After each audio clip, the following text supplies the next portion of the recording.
কত আশা ছিল ফিলিস্তিনবাসীর তারা একটু খাদ্য পাবে, কিন্তু বিশ্বাস করেন সেই ইসরায়েলি বাহিনীরা তারা একটা জাহাজও তারা প্রবেশ করতে দেয়নি। বরঞ্চ তাদেরকে যত ধরনের সাংবাদিক বাইরে ছিল সকলকে তারা আটক করেছেন, একটু দানা তারা পৌঁছাতে দেয়নি। কি নির্মমভাবে 40টি জাহাজের মধ্যে একটি জাহাজও তারা পৌঁছাতে সেখানে দেয়নি এই ইসরায়েলি বাহিনী।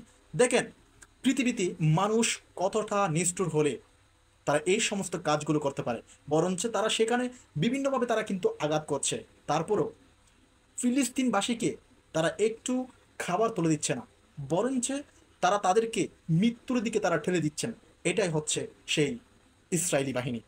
কিন্তু এই যে গাজার মধ্যে একটি জাহাজে যে তারা প্রবেশ করতে দিল না, দেখেন আরব বিশ্ব আজ কোথায়? তারা একজনও কিন্তু তারা প্রতিবাদ করেনি। তারা প্রতিবাদ করেনি কেন? তোমরা এই ফিলিস্তিনের মধ্যে খাদ্যগুলো তারা পৌঁছাতে কেন দিচ্ছে না? অথচ সেই আরববাসীরা আজকে তাদের উপর হা করে তাকিয়ে রয়েছেন সেই আমেরিকার উপর। চিন্তা করেছেন মানুষ আজ কোথায়? মুসলিম এত নির্যাতিত হচ্ছে, কিন্তু আরব বিশ্ব এখনো চুপ রয়েছে। এই বিষয়ে আপনার মতামত কি? অবশ্যই কমেন্টস করে জানাতে ভুলবেন না।